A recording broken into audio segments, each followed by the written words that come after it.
요즘 제가 저녁 시간에 텔레비전 뉴스를 이렇게 보려고 켜면은 이 코로나 상황 얘기하는 거하고 작년에 이어서 법무장관 저격을 위한 자녀 관련 보도 두 가지만 계속 나오니까 너무 지겨워가지고 종종 EBS로 채널을 돌려서 세계 테마 기행을 보면서 이렇게 여행도 못 가는 답답한 갇힌 삶을 달래고 있습니다.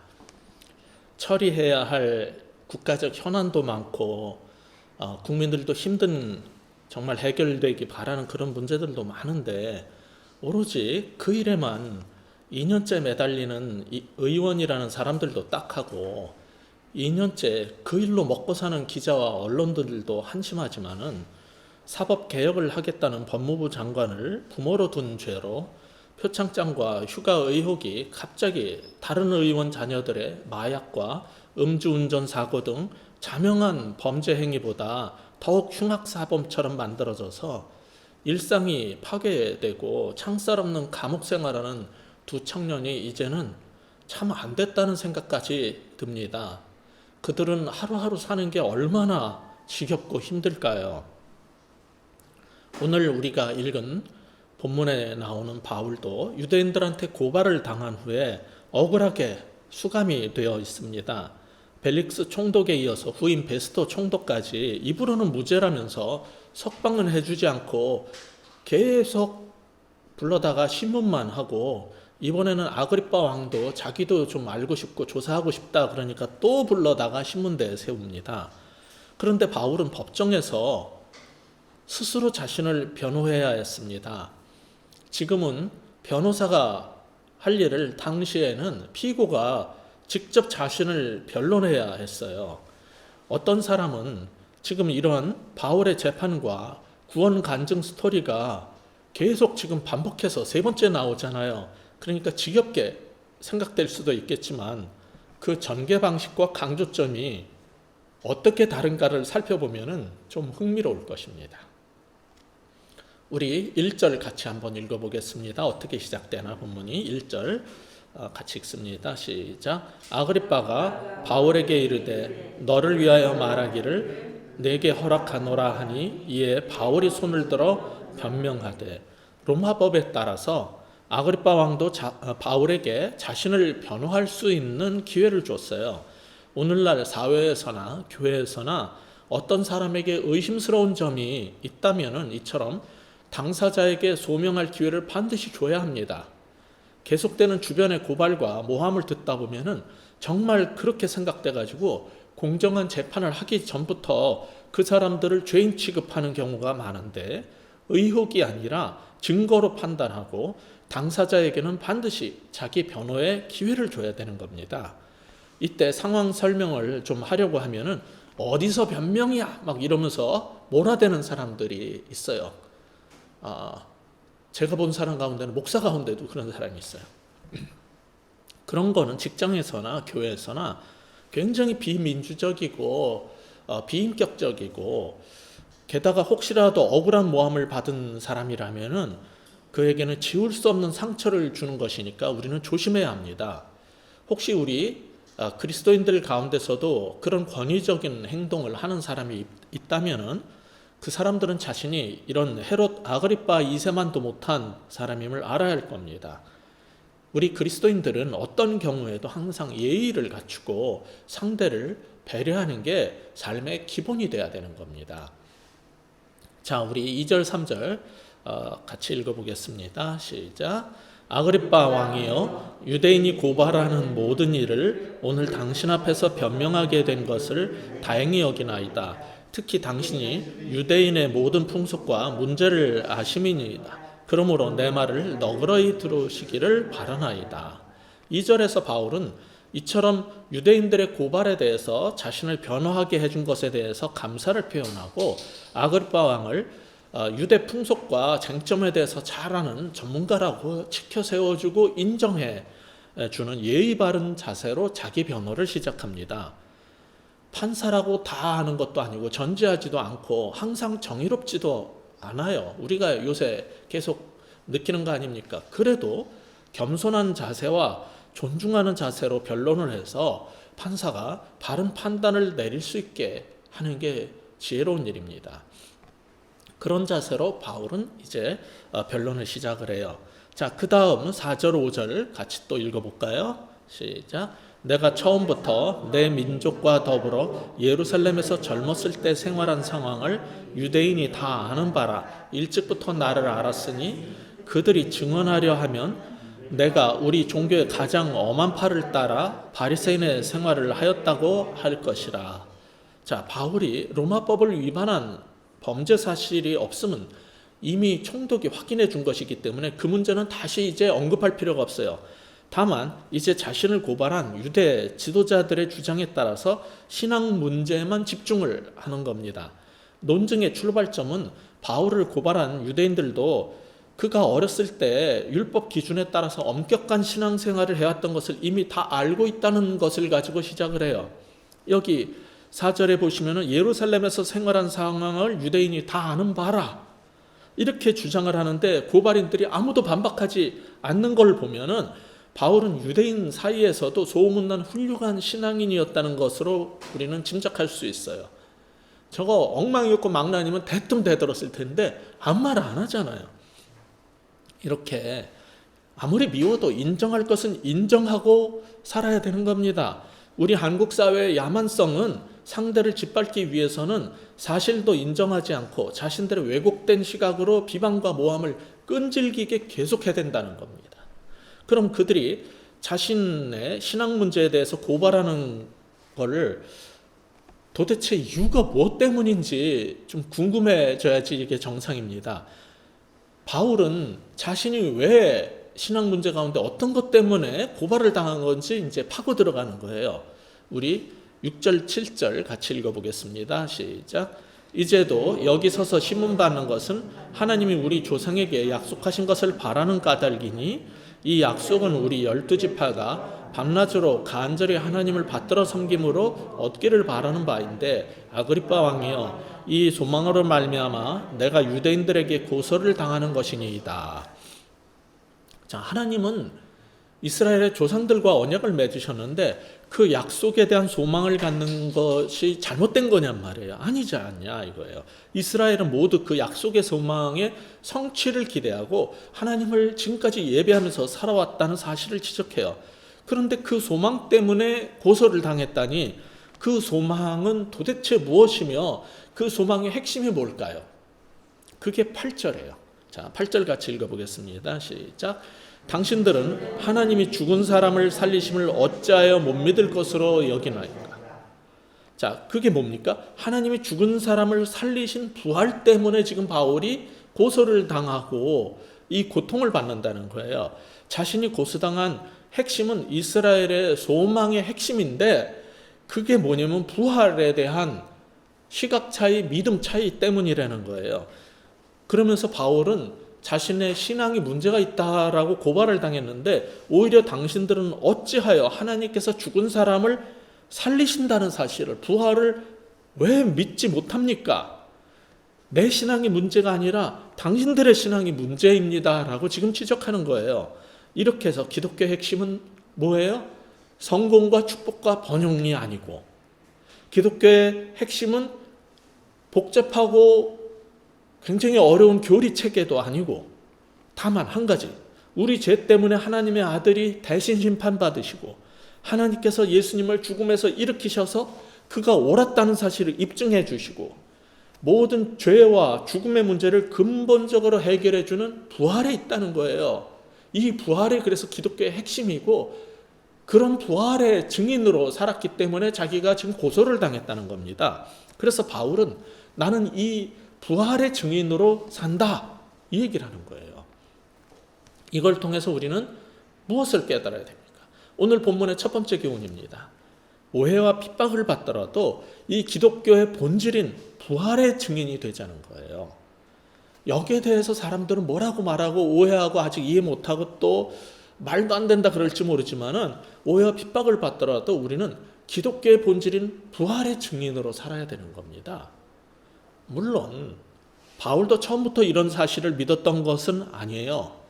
우리 9절하고 11절 한번 볼까요? 9절 같이 읽어보겠습니다. 나도 나사렛 예수의 이름을 대적하여 많은 일을 행하여야 될 줄 스스로 생각하고, 그 다음에 11절, 또 모든 회당에서 여러 번 형벌하여 강제로 모독하는 말을 하게 하고 그들에 대하여 심히 격분하여 외국성까지 가서 박해하였고. 바울의 논리는 이겁니다. 사실은 나 바울 자신도 예수 신앙이 잘못된 거라고 생각해서 해외 원정까지 가서 기독교인들을 핍박하던 사람인데, 죽음에서 살아나신 예수님을 만난 다음에 완전히 내가 뒤집혀지고 달라졌다는 거예요. 그럼 왜 그럴까를 좀 생각해 보자는 거죠. 그럼 회심 이전에 바울의 문제는 무엇이었을까요? 그것은 우리 한국교회의 전통적인 기독교인들의 문제와 별로 다르지 않아요. 9절에 보면은 하나님을 위하여 뭐 해야 된다라고 생각했어요? 많은 일을 행하여야 될 줄 스스로 생각했다는 거예요. 구원받기 위해서뿐만 아니라 이미 하나님의 백성이 된 사람들도 하나님을 위하여 뭔가를 하고 많은 일을 해야지 하나님께서 좋아하시고 복 주실 거라고 생각하는 게 우리 인간이 갖는 종교성이에요. 바울도 그렇게 살았다는 거예요. 근데 사실 어떤 사람은 뭘 자꾸 하려고 하느냐, 행하는 건 잘못된 거다, 오직 믿음으로 막 이렇게 말을 하는데 그 말도 극단이고 틀린 말입니다. 사실 신앙 안에서 어떤 일을 행하는 것 그 자체가 잘못된 건 아니에요. 다만 무엇을 행하느냐, 그리고 그 행함이 무엇을 의미하느냐, 왜 그런 일을 하느냐가 중요한 거죠. 자, 왜 행하는 게 잘못된 게 아니냐, 그것은 행함의 무슨 공덕주의 잘못된 기독교다 이렇게 말하는데 아니에요. 행하는 거 성경이 분명히 강조하고 있어요. 예수님도 요한복음 6장 38절에 보면은 내 뜻을 행하려 함이 아니요, 뭘 한다고 그러셨어요? 예수님은 살면서 나를 보내신 이의 뜻을 행한다라고 하셨어요. 다만 무엇을 행하냐면은 유대인들이나 우리들의 문제는 내 뜻을 행한단 말이에요. 내가 생각하는 종교적인 어떤 일을 한단 말이에요. 근데 예수님의 행함은, 예수님은 행하고 사셨어요. 행함을 굉장히 강조하셨어요. 근데 뭐가 다르냐면 내 뜻을 행하려 함이 아니라 나 보내신 이 아버지 하나님의 뜻을 행한다는 거예요. 그럼 그 아버지의 뜻이 뭐냐? 바로 다음 절에 6장 39절에 나오죠. 뭐라 그랬어요? 자신에게 주신 자를 하나도 잃어버리지 아니하고 마지막 날에 다시 살리는 이것이라 그랬어요. 마지막 날에 다시 살리는 게 뭐예요? 그들이 예수님 믿고 부활할 수 있게 만드는 거. 그게 아버지 뜻이라는 거예요. 그거를 행해야 된다는 거예요, 예수님은. 그러니까 행하는 게 잘못됐다 그러는 사람들은 다 이거는 기독교의 본질을 모르고 아주 표면적 교리에 사로잡힌, 그냥 오직 믿음 그래가지고 행동은 하나도 없어도 되는 줄 아는 그런 잘못된 기독교입니다. 그건. 중요한 건 무엇을 행하고 왜 행하느냐가 중요하단 말이죠. 어떤 행함이 잘못된 것인가를 분별하는 게 중요하단 말이죠. 즉 잃어버린 영혼이 회심해서 구원을 받고 마지막 날에 부활해서 영원히 하나님 나라에서 살 수 있도록 돕는 것이 바로 하나님의 뜻을 행하는 거예요. 그거를 하라고 그랬고 예수님도 그것을 위해서 사셨어요. 그런데 사람들은 이런 주님 뜻 대신 자신들이 생각하는 종교적인 의의를 행하는 열심으로 그거를 대체하는 게 문제인 겁니다. 오늘날 우리 한국 기독교의 문제는 상당수의 목회자들이 하나님의 뜻이 아니라 제대로 분별되지 않은 목사 자신의 뜻을 마치 하나님의 뜻인 양 교인들한테 강요하는 데서 발생한 거예요. 헌신을 요구하는 것은 맞는데 헌금을 얼마나 많이 바쳤느냐로 바꿔버렸고, 세례는 중요한 것인데 세례보다는 성례의식 그 자체를 강조했고, 말씀대로 살게 만드는 게 아니라 성경 통독을 몇 회 했느냐, 횟수 얼마나 많이 읽었느냐를 강조했고, 매 순간을 예배적 삶을 살게 하는 게 아니라 예배당 중심의 삶을 살게 만들었고, 기도의 삶을 살게 하는 게 아니라 얼마나 많은 시간 기도했느냐, 금식 기도원 갔다 왔느냐라는 이 행위 지수가 올라갈수록 하나님이 좋아하시고 복을 주실 것이라는 어떤 종교성을 주입해 온 거예요. 이게 잘못된 겁니다. 그 결과 대부분의 교인들은 말로는 자기가 믿음으로 산다고 하지만 실제로는 하나님을 위한 종교적 열심과 무엇인가를 하나님을 위해서 행함으로 하나님께 잘 보이려고 몸부림치고 사는 거예요, 한국 기독교인들은. 그러니까 교회 다니고 예수 믿는 게 고달프고 힘든 겁니다. 그건 하나님께서 말씀하신 기독교의 본질이 아니에요. 바울에게 그 열심은 뭐였어요? 하나님 외에 또 다른 신을 믿는 것처럼 보이는 예수쟁이들을 잡아서 옥에 가두는 것이었어요. 그래서 10절, 12절 두 번에 걸쳐서 뭐라 그럽니까? 그 일은 사실 대제사장들의 권한과 위임을 받아서 한 일이라는 거예요. 즉 유대교 지도자들, 당신들이 내가 그렇게 기독교를 핍박한 일의 공범이고 내가 얼마나 유대적 열심으로 살았는지 당신들이 공범들이 증인 아니냐 이러고 나오는 거예요. 지금 두 번이나 그 얘기를 하는 거예요. 10절 12절에서 그러던 내가 왜 이 예수 그리스도를 믿고 부활의 복음을 전하는 사람이 됐는지 내 간증을 듣고 잘 좀 생각해 보라는 거죠. 이런 전체의 흐름을 여러분이 파악하면서 성경을 읽어야 되는 거예요.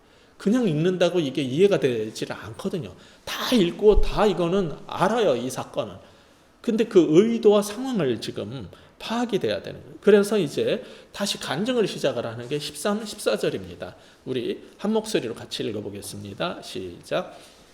왕이여 정오가 되어 길에서 보니 하늘로부터 해보다 더 밝은 빛이 나와 내 동행들을 둘러 비치는지라.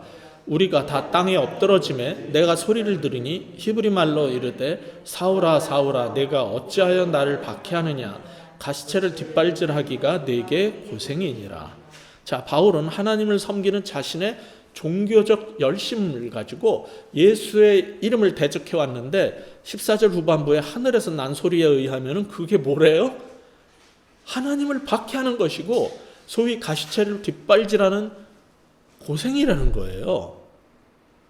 근데 이게 히브리 말로 했대요. 왜 그러냐면 지금 로마 총독을 위해서 하는 게 아니라 유대인인 아그리파 왕 앞에서 자신의 신앙이 하나님의 신앙 옳다는 걸 증명하기 위해서 히브리어로 말하셨다는 사실을 강조하는 거예요. 자, 근데 가시체를 뒷발질한다 이런 거는 그리스 로마 문화권에 있는 그 사람들에게는 어떤 식으로 이해될 수 있냐면 디오니소스 신에게 드리는 제사를 그 뭐하러 이런 걸 하느냐라고 했던 펜테우스라는 사람한테 너는 하나님께 하는 일을 대적하냐 그거는 헛수고가 될 거다 이런 경고를 하는 그 문학 내용을 그들이 알고 있었기 때문에 그들은 쉽게 이해를 했을 거고 유대인들한테는 그 문화 속에서는 소를 밭을 가는데 쓰잖아요. 근데 소가 자기를 계속 모으는데 사용하는 자기를 때리는 막대기를 소가 들이받아봤자 그건 바보짓이다라는 그런 격언이 있는데 그거를 다 알기 때문에 이 말이 무슨 뜻인지 쉽게 이해를 했을 거예요. 그러니까 이게 무슨 말을 하고 싶은 겁니까?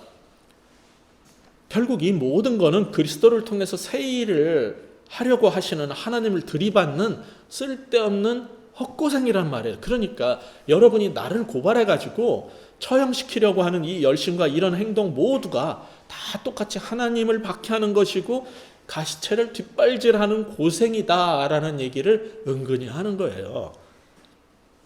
이런 걸 보면은 우리들의 이 지혜 없고 분별력 없는 종교적 열심, 충성심 혹은 애국심이 사실 하나님의 이름과 내가 사랑하는 나라를 해치는 일이 될 수도 있다는 사실을 우리는 알아야 돼요.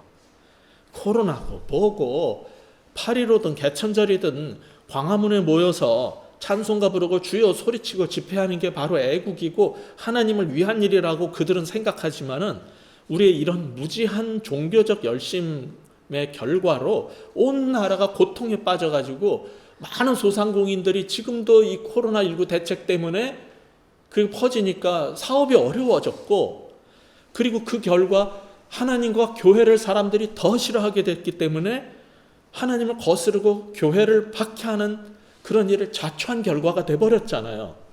그러니까 우리가 뭘 알아야 됩니까?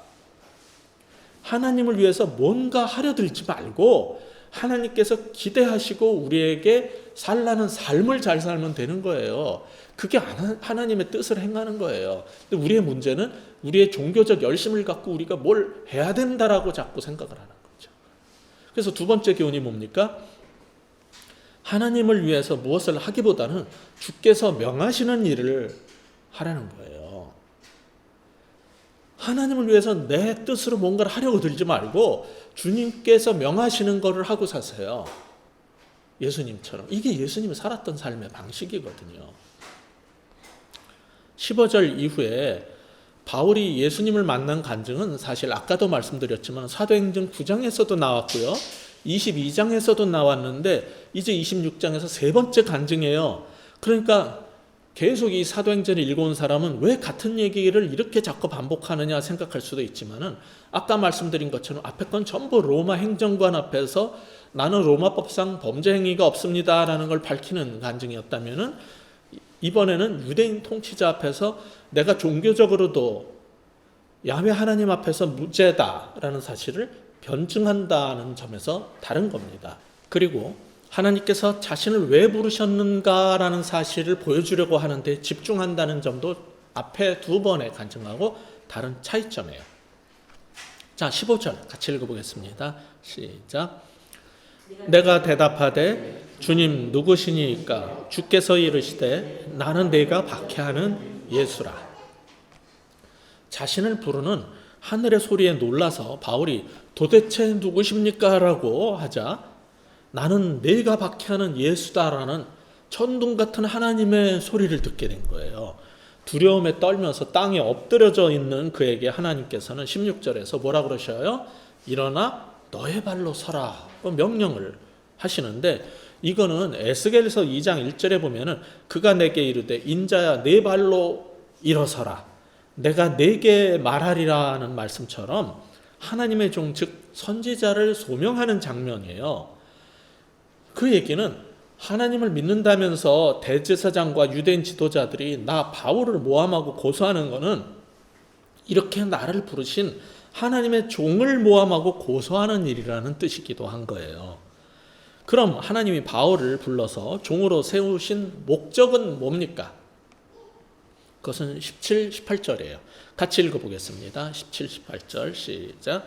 이스라엘과 이방인들에게서 내가 너를 구원하여 그들에게 보내어 그 눈을 뜨게 하여 어둠에서 빛으로 사탄의 권세에서 하나님께로 돌아오게 하고 죄사함과 나를 믿어 거룩하게 된 무리 가운데서 기업을 얻게 하리라 하더이다. 자, 여기 17절을 보시면 우리 개역개정 한글 성경에는 그들에게 보내어 이렇게 되어 있는데 다른 한글 성경이라든지 영어 성경들은 명료하게 이걸 번역했어요. 17, 18절은 전체적으로 뭘 말하는 거냐면 너를 구원해서 이방인의 구원을 위해서 보낸다 이렇게 하나님이 말씀하셨다는 거예요. 근데 여기서 묘한 게 뭐냐면 특히 유대인뿐 아니라 이방인 모두의 눈을 뜨게 해서 지금 있는 어둠의 세계에서 사탄의 세계 혹은 죄인들의 무리에서 예수를 믿게 해서 빛의 나라로 옮기게 하고 하나님께로 돌아가게 하고 거룩한 무리 곧 성도 곧 하나님의 백성으로 만드는 사명을 주셨다는 거예요. 이 말이 여러분들 우리 그리스도인들한테는 너무 당연하게 들려요. 하도 들은 얘기라서. 근데 이게 그 유대인들이나 아그리파 왕한테는 충격적인 얘기예요. 당시 그 재판정에 있었던 아그리파 왕이나 유대인 지도자들한테는 너무 황당하고 기가 막힌 소리인데 왜 그러냐면은 하나님께서 바울을 이방인들로부터 구출해낸다는 게 아니라 어디서 구출한다라고 그랬어요? 17절 보면 이스라엘과 이방인들에게서 구출한대요. 그 말이 무슨 말입니까? 우리 이방인이 우리 이스라엘 유대인들이 히브리인들이 이방인들처럼 죄인이냔 말이에요. 하나님께서 바울을 이스라엘과 이방인으로부터 구출해내겠다니 우리가 이방인이랑 똑같은 죄인들이냐? 우리들로부터 구원을 하시게? 그 말이잖아요 이게. 게다가 자신들은 어떤 존재예요? 여태까지 선민이라는 자부심으로 그 자존심으로 살아왔던 유대인들이잖아요. 이거 너무너무 모욕적인 말이에요. 자기네들은 태어나면은 할례를 받아서 하나님의 백성이라는 표의 인침을 받은 사람들이고 평생을 성전 중심으로 살아왔고 부정한 음식은 입에도 안 대왔고 율법대로 안식일도 잘 지키고 금식과 기도의 경건 생활을 해왔는데 어떻게 이방인과 함께 우리를 눈이 멀고 어둠의 자식이고 사탄의 권세 아래에 있는 죄인의 무리라고 말하냐 이거예요. 우리들을 구원해서 빛의 나라로 옮기겠다니, 이 말은요 이해할 수 없는 정도가 아니라 하도 말도 안 되는 소리에서 분노가 치밀고 정말 바울은 이단의 괴수 아닌가, 이거 죽여버리고 싶다라는 생각이 올라올 정도였을 거예요. 특히 거룩한 무리, 즉 성도 혹은 선택받은 선민인 자기네 유대인만 하나님의 백성인데 이방인들을 구원해서 그들을 바로 이런 선민, 거룩한 무리, 성도 혹은 하나님의 백성 혹은 이스라엘로 만들고 자신들만 받는다고 생각했던 하나님의 약속된 기업, 유업을 이방인들에게도 주게 하신다는 말이잖아요. 정확히 읽어보시면은. 그러니까 이게 얼마나 황당하고 화가 나는 주장이냐 말이에요, 그들에게는. 이처럼 우리가 성경을 읽을 때 이런 대목에서는 우리의 입장에서 읽지 말고 당시 재판정에 앉아 있었던 유대인들 대제사장 아그리빠 왕의 입장에서 이거를 읽어내고 이해를 해야지 그 재판 상황을 이해할 수 있는 겁니다. 게다가 19절에는 더 기가 막힌 건 이 복음이 하늘에서 보이신 것이래요. 그 말은 무슨 말입니까? 하나님의 계시라는 얘기예요. 계시. 하나님의 계시는 토라 율법만 계시인데 바울이 전하는 예수님의 복음이 하늘이 보여주신 계시라는 거예요. 그리고 이 복음을 전하는 걸 22절에서 뭐라고 표현했냐면 선지자들과 모세가 예언했던 것의 성취라는 거예요. 그러니 얼마나 화가 났겠어요, 이 사람들이. 이렇게 변론을 하면서 바울은 지금까지 외쳤던 복음의 핵심을 23절 상반부에서 한마디로 간결하게 요약하면서 마무리를 해요. 자, 23절 상반부만 읽어보시겠습니다. 그럼 복음의 핵심이 무엇이냐? 시작. 곧 그리스도가 고난을 받으실 것과 죽은 자 가운데서 먼저 다시 살아나사. 여기까지만. 자, 복음이 뭐냐면 그리스도가 우리를 위해서 고난을 받고 대신 죽으시고 그 다음에 죽은 자 가운데서 먼저 부활하는 게, 이게 복음의 핵심이에요. 그것은 우리 죄의 값을 우리가 죽고 처벌받아야 되는데 우리를 살리기 위해서 대신 죄값을 치르시고, 그렇게 돌아가신 예수님께서 이 죽음의 처형을 우리 대신 당하신 분이 사흘 만에 부활하셔가지고, 근데 부활을 스스로 한 게 아니라 사실 성경 전체를 읽어보면 하나님께서 그를 다시 살려내셔서 그는 죄 없이 죽었다는 것을 입증하시고, 그래서 그분은 빛의 전파자가 되었다는 게, 이게 그 다음 23절 후반부잖아요. 자, 23절 후반부는 어떻게 되냐면 이스라엘과 이방인들에게 빛을 전하시리라. 이 말은 또 어디서 온 거냐면은 그 사람들이 잘 아는, 유대인들이 잘 아는 이사야서 42장 6절에서 온 거예요. 이사야서에 보면은 하나님께서 메시아를 이스라엘 백성의 언약과 이방의 빛으로 세우신다라는 게 나와요. 그리고 그 종을 통해서 이스라엘과 이방인 모두에게 구원을 베풀겠다라는 약속이 이사야 49장 6절 예언이에요.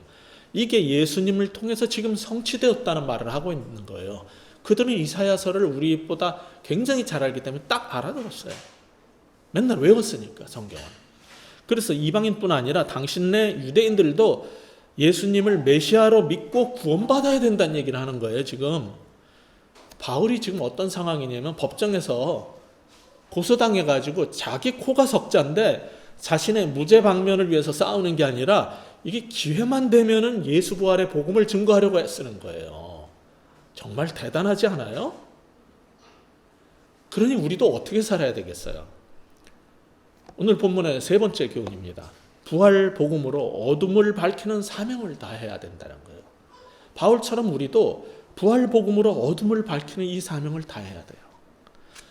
오늘 첫 번째 포인트, 오해와 핍박을 받더라도 기독교 본질인 부활의 증인이 되자고 했어요. 두 번째, 하나님을 위해 뭔가를 하려고 하지 말고 주께서 명하시는 일을 하는 사람이 되자고 했어요. 세 번째, 부활 복음으로 어둠을 밝히는 주께서 주시는 사명을 다하는 사람이 되어야 돼요. 사실 바울은 다소라는 대도시에서 로마 시민권을 가진 유복한 집안에서 태어난 사람이에요.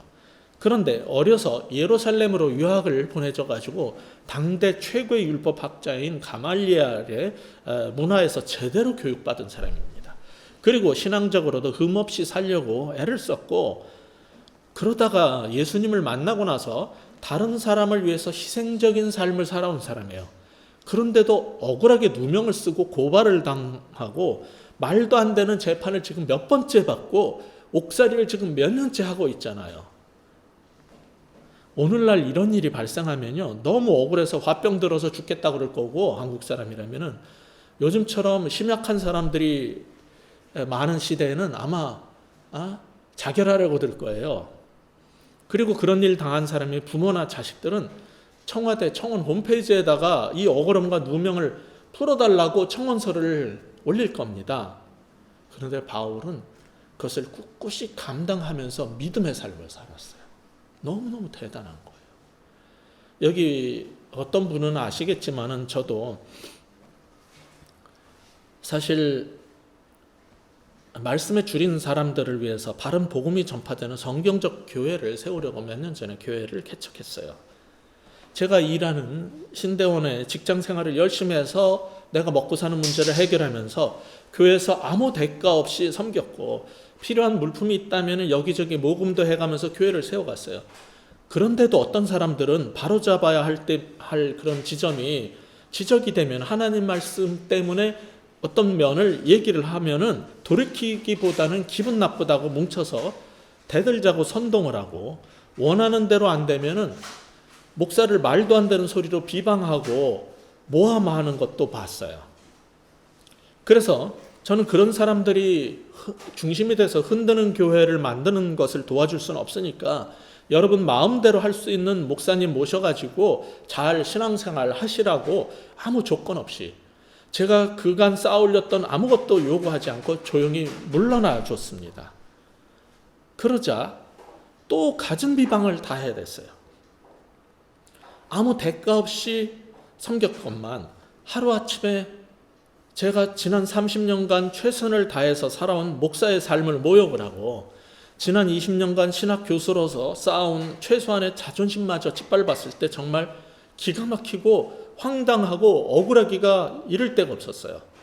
근데 그런 일을 하는 사람들이 하나님을 위해 열심히 산다고 하는 종교적 열심과 자기의 의로 가득한 사람들이었어요. 그렇기 때문에 오늘 본문에서 모함당하고 고발당해서 감옥살이까지 몇 년을 한 사도 바울이 저는 정말 대단하게 보여요.